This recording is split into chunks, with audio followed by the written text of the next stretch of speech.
Good morning, everybody. Today, welcome to the NFT morning. We have on November 8th, and this is, special shows because Paris Photo is happening next week in Paris, from November 12th to 16th. And as you may have followed, we have the chance to have most of the artists, that will be exhibited in Paris next week. And today I'm really happy and excited, to be with Daniel Canogar. Hello, Daniel. How are you? Nice to be here with you, John. Very well, Big, thanks. big pleasure to have you. You are, I would say, a pioneer. Yeah, but you've been pioneering basically digital art, especially, with visuals, LED installations, video walks, a lot of experimental thing, and I'm really, really, really happy to have you and to have you also exhibited next week at Paris Photo. I think you will be, basically on the and you're coming with the gallery. Sorry, that is, if I'm not, tell me if I'm wrong actually, but it's basically with the I need to, Anita yeah, Becker and Rolf Art Gallery, and they're doing like a kind of duo show with the artist also Giulietta Tarobella, and so basically, yeah, we will see both of your works there, and I wanted to, yeah, just to let people discover, of course, the two pieces, that will be exhibited in Paris, but also just, before we go into that, uh, I know that you have a lot of things happening currently. You told me before the show that you are like you have also something happening in Switzerland currently. What? Yeah, just Paris Photo. You heard about it beforehand. You've been following this show. oh, I've participated even over the years, so I'm very Oh familiar. yeah, I've been there many times, and I'm definitely familiar with the Pari Photo program. Definitely.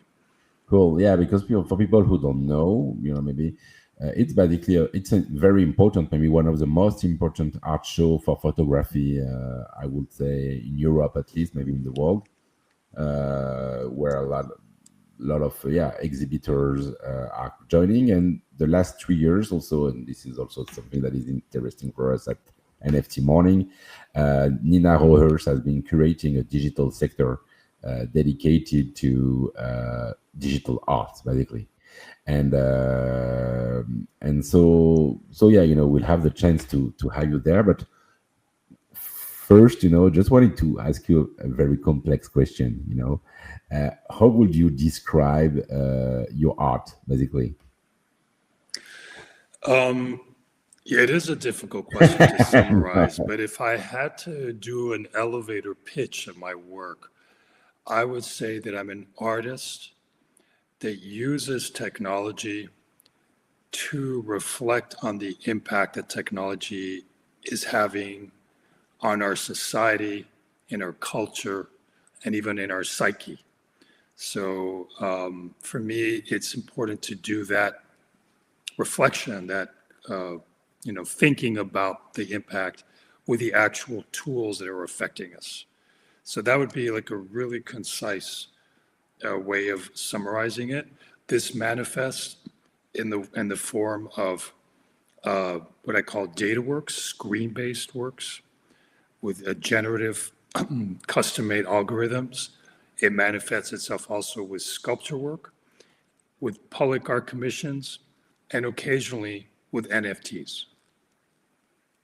Okay, no, that's interesting. So, and to go directly, because yeah, we're following also this NFT topic.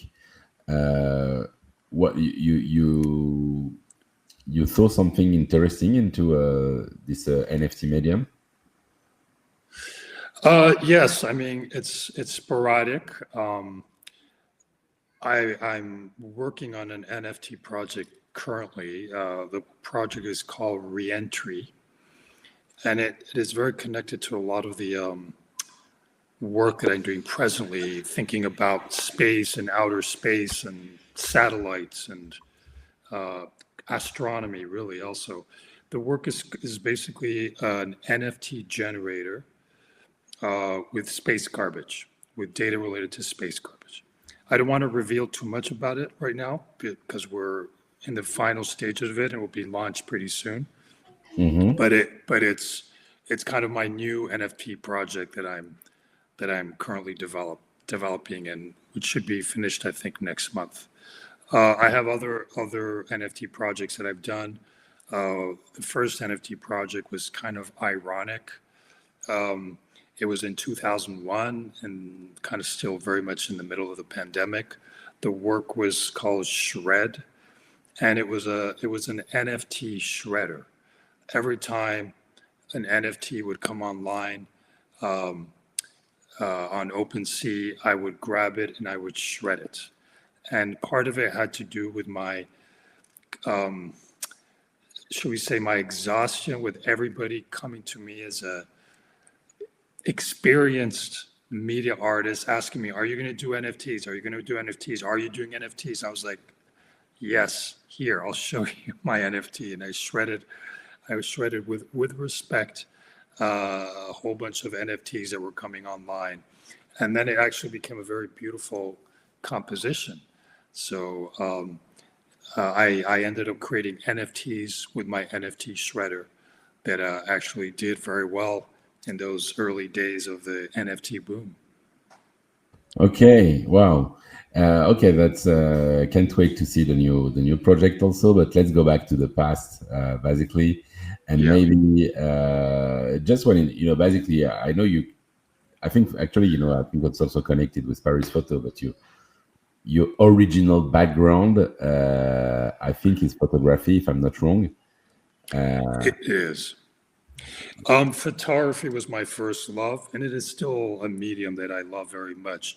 But I always have to kind of present a little bit of a caveat because it wasn't so much print photography that I was interested. I was really fascinated with the ritual of being in a dark room. This is before digital photography. And I discovered the dark room when I was 14 years old. And just the magic, this kind of magical space, dark space with the red lights and the radio music in the background, and just the magic of tinkering with light and darkness and these images that would magically appear on a piece of paper. That is what I loved. The results, maybe some of them were better than others, but it was really the experience of being in the dark room, which I've carried on for the rest of my life. And in a way, still today, so many years later, I think I'm still trying to recreate my excitement at being in this kind of ritualistic darkened space where magical imagery kind of happens, almost like an alchemist. That is, in the end, I think, a very deep impulse in my work, and that really takes me directly to my present work with media art. I see, I see, and so maybe just to tease people, and I would like to jump also in the future and to show the present. I just would like to talk about to illustrate also for people who following one of the piece that will be exhibited also in Paris to talk a bit more about it, and actually if it's okay with you, wanted to start maybe with this one, Diorama 2. Oh, Uh, sure. so yeah, basically maybe you can also a bit explain what it is about for people who following. Yeah. This is one of the pieces that's going to be showing at Paris Photo, and it's part of of a new series that I call Panorama. Sorry, Panoramic. It's an optical device, I like to call it. It's an optical device or a sculpture that we invented in the studio, where there's these LED screens that are embedded in the sculpture, semi-hidden. If you look at certain angles, you will discover them. Now, the work looks like this kind of abstraction. It's actually very much influenced by the California light and space artists from the 1970s, like artists like James Mm. Turrell or Robert Irwin, that whole generation. I live between LA and Madrid. I have studios in both cities, so the whole California influence is quite big in my work too. In any case, the work has a twist, and that even though it just looks like pretty lights on on that kind of back surface of the sculpture, the artwork is actually via Wi-Fi. It is connected to the global alert system for climate change. The more alerts that are activated at any given time because of a hurricane or a volcanic eruption and the ash that's being produced, or droughts that are happening somewhere in the world, all those elements are tracked via this web page that is really a web page for scientific purposes. And the more alerts that happen, and every day there's many alerts, the more active the abstraction becomes.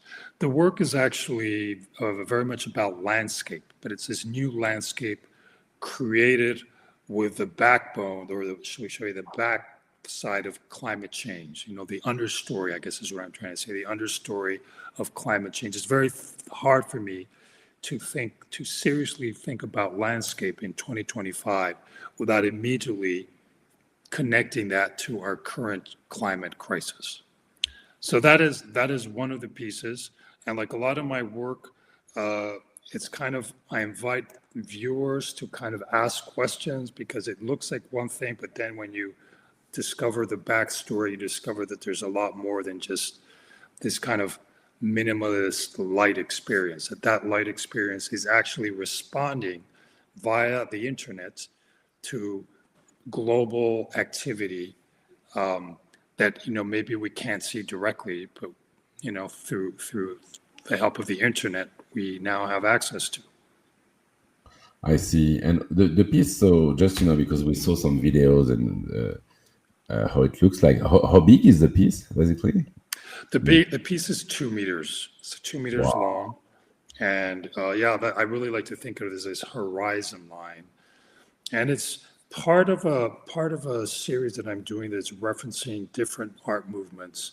This particular piece, Diorama 2, references minimalism from the 1970s. I'm doing a lot of art historical reviewing, kind of. I guess I could talk a little bit about this, at least briefly, because media art is so ostracized from art history in general. It is such a sideshow, and there's such little knowledge by the culture of museum world, and even in art fairs and in the art market. It's such a marginalized, and I'm kind of tired of trying to enter that space. It's like, enough. I've been trying now for 40 years. So what I'm doing is I'm kind of dealing with art history because I love art history and I'm influenced by all kinds of contemporary art. That's my background.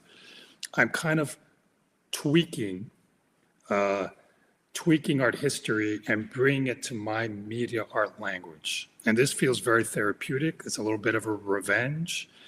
Um, it is so interesting that Body Photo now has its digital sector, which is um not just about digital photography. In fact, I was encouraged to present work that was more sculptural. So I'm really liking that the fair itself is claiming a space for media arts beyond digital photography or even beyond NFT imagery.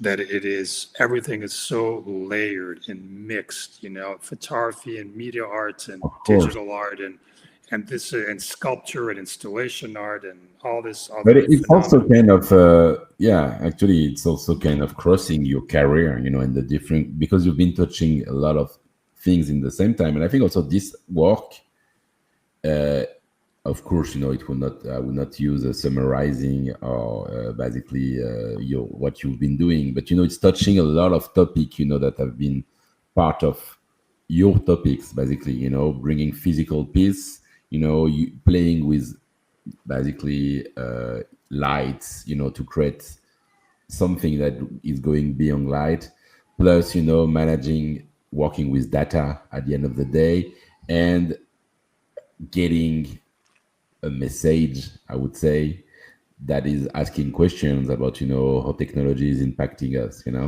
I don't know if it's of course, most of your work, are connected with this topic, but it's like really kind of looks complete in terms of work. You have this feeling of completion sometimes. Never. I wish I did. But it's an ongoing search, it's an ongoing evolution. But I can say that the actual practice of making art, the daily ritual of going to the studio, including today, here it is, it's Saturday, and I'm at the studio. I should probably be relaxing, but it's my passion, it's my love. The practice of making art gives me a sense of completion. Again, that ritual that I was describing at age 14 of being in the magic of a dark room, I carry that with me today, so many years later. The quote unquote, the magic that happens in my studio is something that gives me a lot of satisfaction, that gives my life a lot of sense. And that in itself, that activity gives me a sense of completion.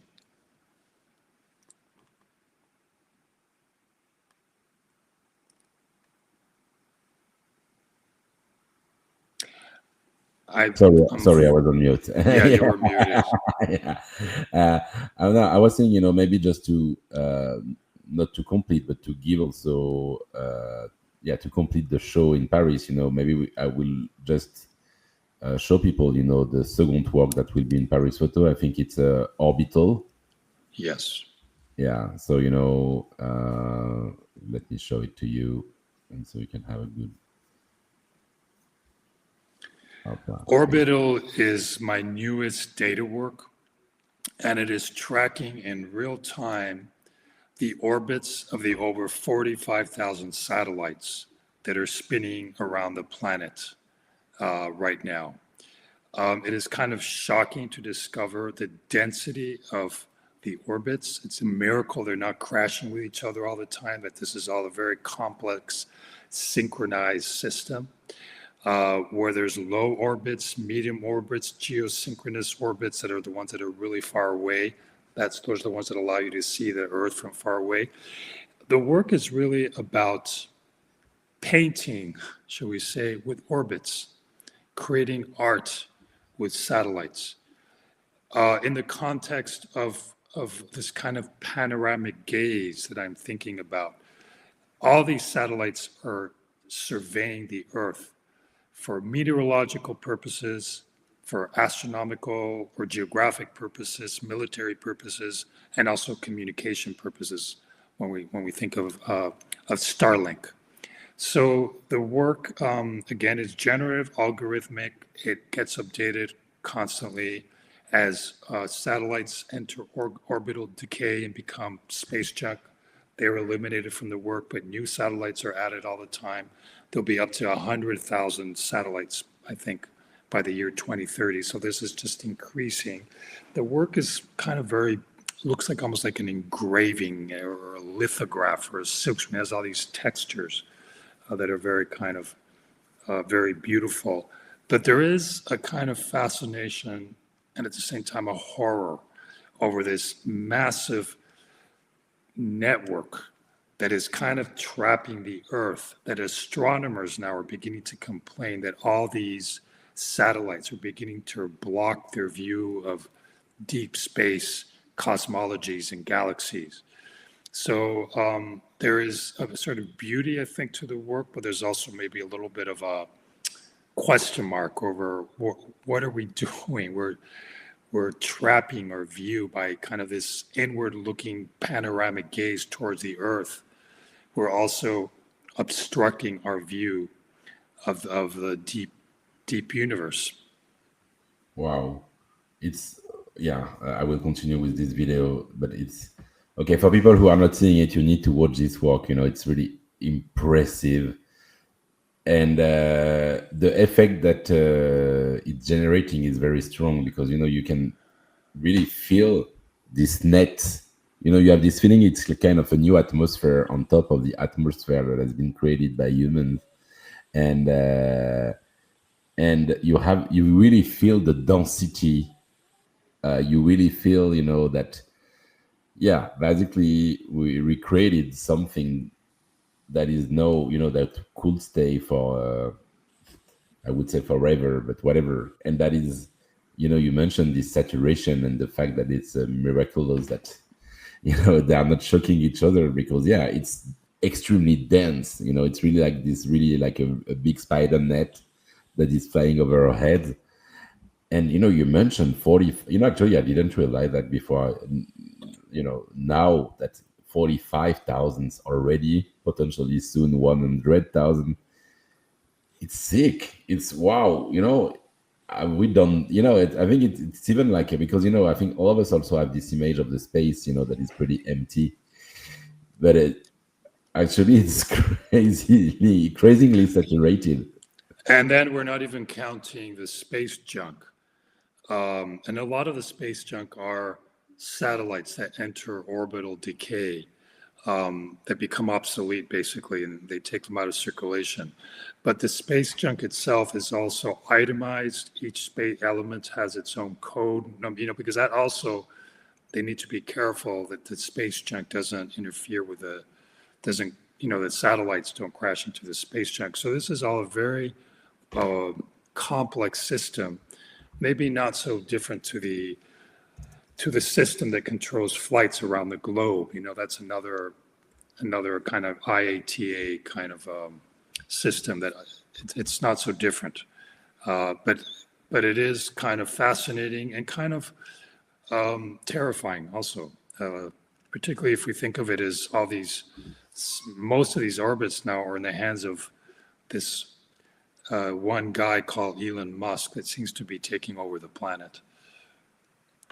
I see. No, it's yeah, it works pretty well actually. If you want to generate some questions, actually, yeah, it's happening. And again, I think, it's really interesting because visually, it's really like you see the piece. It's a pure digital piece, so you can leave it and experience it on the screen. But it's also technically, you have the image of the projection, and I think on top of it, you have something that is connected with where the piece is located or something like this, right? Um, Not exactly. The perspectives that are recreated on the screen are from the point of view of a specific satellite. So every few minutes, the perspective changes from one satellite to another, and then the composition completely changes. So you are able to see, if you want, with a keyboard, you can see the name of the satellite, and so that, I think that's interesting. Also, that's really a POV vision or artwork made from the perspective of the satellite, not of a. It's not like this imaginary composition. It's literally using the position of any of the 45,000 satellites to create this kind of perspective. I see. I see. Uh, that's so, yeah. I think, that's what is interesting, because you mentioned the painting effect, that you have. It's really like a digital paint, animated, but also, yeah, data, and data is big part of what you're building basically. So you're really using matter the playing with the material and the immaterial in this piece. Yes, and of course, one of the interesting challenges of our times is the immense amount of data that is available to us, more than we could ever parse and process and kind of make useful. And I think this is one of the challenges for us as individuals or as artists to try to, in my case, try to make sense of the data for artistic purposes. I always like to say that I'm not doing data visualization, which is not really my field. Data visualization usually has a more kind of didactic approach. It's trying to, graphically show complex phenomena via data. I'm I'm really positioning myself fully as an artist and using data the way a painter would use paint.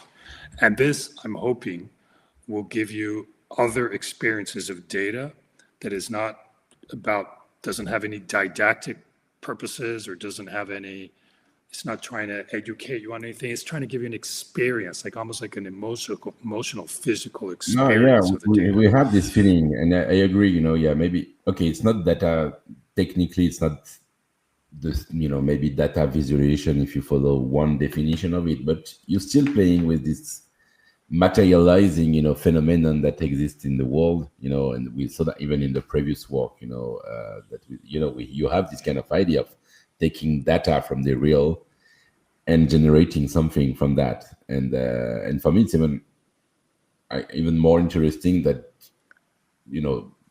I don't know, it's different, but it's not just about random circle going bigger and smaller. It's really talking to you in a way, and this is what I think is interesting. It is so important for me, just in a very kind of selfish way. It is so important for me to use this data, to use this phenomena, and to make art with it as a way of digesting and processing this crazy world that we live in. So that is one of the amazing aspects of being an artist for me, is that it helps me understand the world we live in, experience the times that we are experiencing via art. Like art is a way, is a filter in a way, but it's also a medium that allows me to have this dialogue, this conversation, this connection with this world, rather than just, saying, oh, this is too much for me, this is a bubble, I can't deal with this shit. No, it's like, let's deal with it, but let's deal with it with tools that allow me to have a conversation with this very fast changing world that we're living in, fast changing in many measures because of technology. I see. I see. And actually, I have a special guest also for us right now.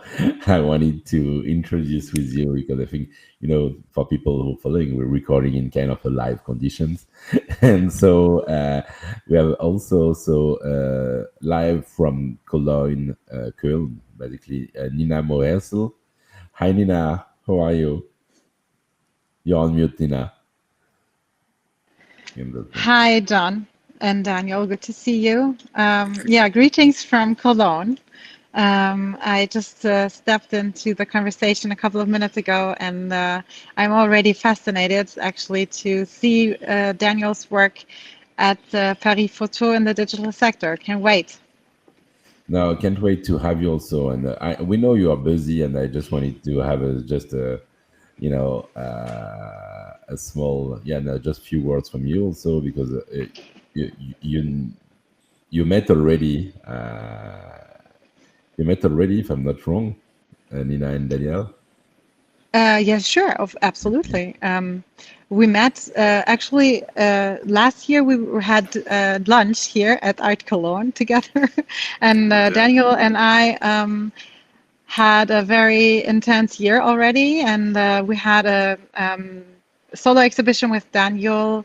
Daniel helped me out here 2 years ago in the gallery, and are regularly showing Daniel's works at several fairs, and very exciting, of course, to show him now in Paris Photo in the digital sector. We're glad to have this opportunity to also show works that deal with data and that are time-based media, which the gallery is very fond of and has a great experience over 30 years. And looking forward to have Daniel's work in Paris Yeah, Photo.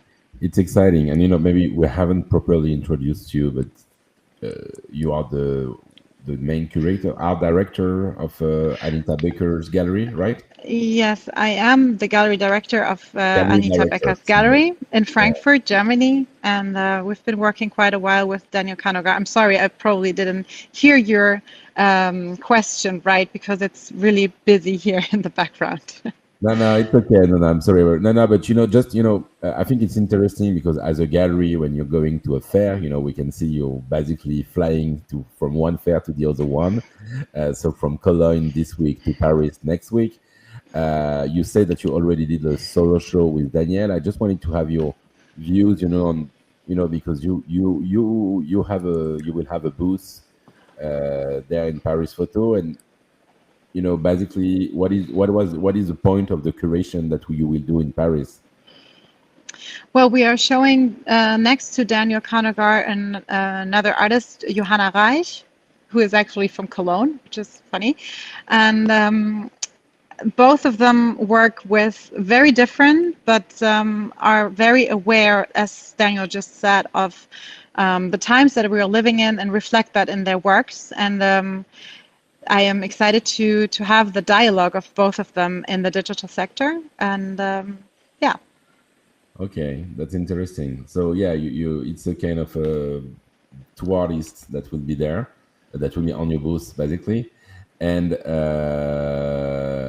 It's a mixture. I mean, Nina Röhrs, the curator of the digital sector, she invited us, and also stating that it's. I mean, Daniel stems from photography. Johanna, on the other hand, stems from painting, and both of them develop their artistic career into this media art, time-based art, and have important questions to ask. And I am excited to see several media actually within our small booth. One sculpture that Daniel just described, diorama, and of course the screen piece, Orbital. And on the other hand, Johanna will actually show photography that is not photography, but stems also from basically our archive of data from sources of the internet. And this is an interesting interplay between several media, exploring the boundaries and pushing the boundaries of photography, which of course Paris Photo is very well known. of course, no, it's amazing. And Nina, just of course, if I wanted to know just in terms of business, all the pieces on the booth, they are available potentially for collectors. They are all available for collectors, and they range in price between 10,000 and 45,000 euros. Okay. And we're looking forward to the collectors who are interested in digital art at Paris Photo. Okay, super nice. Now, Nina, I just wanted to thank you for being with us, for these few minutes. And Daniel wanted to say something also. Before Nina returns to the craziness, the exciting craziness of the art fair, for me, it has been a really special opportunity to collaborate with Nina and as director of the Anita Beckers Gallery, which is a gallery that has pioneered for so many years photography, media art, performance art, conceptual and feminist art. I feel so comfortable within that kind of a program. And I just really wanted to underline how important it is for artists to have had this kind of support through the years, this kind of continued support through the years. And I would really encourage people not to miss out the Anita Beckers Gallery in Paris Photo, because it is a unique gallery. And I work with a few galleries, but the Anita Beckers Gallery is very close to my heart, and it's such a privilege to work with this level of professionality and understanding of the medium when working with Nina. So everybody, please check it out. I just want to pitch that before Nina leaves. Wow, thank you, Daniel. Right back at you. Thank you so much for having me in this conversation. Thanks, John, for featuring this. Nina. And I'm looking forward to see you in Paris Photo. Yeah, enjoy, and thank you, Nina, and see you in Paris next week. Thank you. Bye-bye. Bye. Goodbye. Bye. And thank you for your nice words, actually, Daniel. It's really interesting because, yeah, it's at the digital age, a lot of people are questioning the role of galleries, basically, and I think it's yeah, I can see, from what you mentioned that, yeah, you don't have, just to understand well, exclusive relation with one gallery. You're working with several people. You are free, I would say, but based on project, you will join interesting opportunities, right? Yes, I mean, I think in my case, the collaboration I've done with galleries has been very important. In a way, in the context of this conversation, NFT Morning, I know that the NFT movement, in many ways, has tried to have that kind of direct contact with collectors without the intermediaries of the art gallery. In my case, I have collaborated enormously with galleries because perhaps I obviously started much earlier than the whole NFT phenomena, and they have access to collectors, some of which are specialized in media art, and many of them, most of them, are not. And so this has allowed me to take my work to a broader audience. And this has become very important. I mean, I thankfully have been able to make a living as an artist now for quite a few years. And in great measure, it is because of my collaboration with galleries. Um, it's one of the things that I think is not spoken about enough in the art world is the economy of the artist, of the art profession. How do you survive? How do you frickin' survive as an artist is kind of a taboo subject. And this has led to, I think, um, many instances in which a lot of great talent, because they didn't have particularly good support or skills, about selling their work, have given up. And this is for me the tragedy. Who knows if these artists had had more support, what kind of work they could have contributed to our world. So I am very interested in trying to bring up and be very transparent about the economy of the artists and of arts professions in general, not just the artists, not just the digital artists. It could also be for curators and galleries. It's all an ecosystem that, to be honest, is running on a very old-fashioned economic model that I think needs to change, needs to get modernized, and as so many other cultural industries, it needs to be developed much more fully.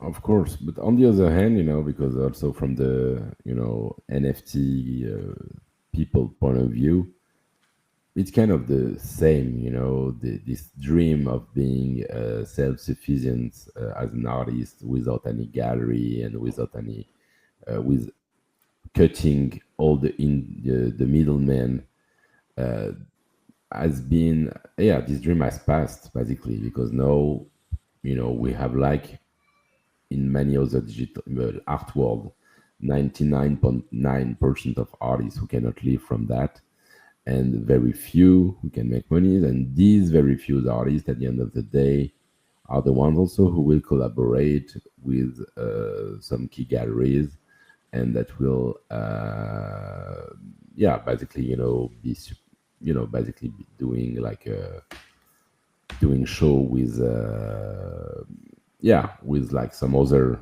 stakeholders in the ecosystem. So I don't believe so far, that we found this new model. And actually, that's a question that still, we'll still, I believe, play with, experiment with. Of course, I think it's digital is changing the game. People maybe have more access to more information. Maybe you have potentially less this kind of doorkeeper feeling, but it's still pretty slow, I believe. So now that's very interesting perspective and point, and thank Daniel for sharing that. Um, you know, basically, just time is flying, and before we leave, I just wanted to show a last work, that you've been working on. It's not exhibited in Paris, but it's part of the same series, basically, of sculptures. I would say physical slash light and data work. I don't know how to describe it with all of this, but yeah, this work is called. This work is called Margins. Margins, exactly, Margins. Margins. Yes, and also for people who can watch, I will display that, and actually the way you talk about your work is really interesting. So yeah, we'll be happy to get you talking about it also a bit more if you can. Well, margins is also a conversation with art history, as I was explaining before. It's a conversation and specifically with minimalism and with Donald Judd as perhaps the kind of more significant member of that movement. So it's a tweaked uh, Donald Judd like sculpture, but instead of the typical shells of Donald Judd's sculpture, this American New York artist from the 70s, Hmm. I've inserted LED screens. And the work is actually, again, connected to the internet. And what it is showing is pornography. It's connected to Mm. streaming pornography. And you can't really see it directly, the pornography, the screen from the streaming pornography Yeah, is being diced. before you mentioned pornography, I didn't know. Yeah, I didn't realize it was pornography. But now that you're mentioning it, yeah, I can imagine it. Yeah, you can see the color tones, skin tones, and the movements that you can imagine. I really wanted to create a clash between this kind of very refined minimalist reference, art historical reference, clashing with this kind of phenomena of online streaming pornography, which, by the way, takes up a huge percentage of the activity on the internet. Together with video games, it's 30% of the activity of the internet is pornography and video games. So it's again, it's just trying to kind of bring together these two phenomena, bring together high art and maybe low art, and create this very beautiful kind of experience that maybe what when you discover what is really going on, you kind of see it as a very different phenomena. But it's really about thinking about the visual culture of the 21st century, which sometimes I think the art world is kind of not looking at, kind of almost avoiding it and thinking of it as trash or garbage. I'm interested in kind of bringing these two worlds together in a way that is kind of surprising and why not even a little beautiful. Yeah, no, thank you. It's really impressive. The work is also, the design, the minimalist design is, of course, is amazing. But the way it's planning, yeah, this is again something that is really interesting because you have different layers of lecture that are very clear, also in a way, and very and each of them is pretty strong. On one hand, the minimalism, the play with the LED screen, and turning this to a light show, and then on top of it, the connection with some key symbol of the current world. It's yeah, wow. No, thank you for that. And again, Daniel, I think it's the way you describe it also is really amazing. It's Thank you. I try. very no, it's not. Some artists, of course, some of the time explaining that, yeah, their work is talking for themselves, and of course, the work is in a way self talking by itself. But yeah, it's really interesting the way you talk about it also, and I wanted to thank you for that. For me, it's important to be able to talk a little bit about it because a lot of these works have a surprise element. Like you see, it Yeah, just looks like pretty lights on this sculpture. And then when you discover it as pornography, obviously you have a different take. And this, by the way, is one of the pieces I'm going to be showing opening next week in Wild Gallery in Geneva. The show opens on Thursday. I believe that's November.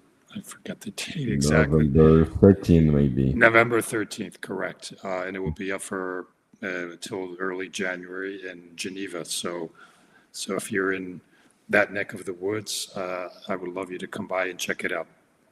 Amazing. So yeah, that's yeah. I would recommend. I will go. I will go to Geneva and visit it, and so we Fabulous. have more occasions. So one in Paris next week, and in Geneva in the same time, or maybe after if you want. Exactly. So that's no. I just wanted to thank you, Daniel, for being with us this morning, My and pleasure. actually, for people following this, we will have also some other shows coming. One with actually one with let me tell you the next one actually that we will record that should happen very soon also.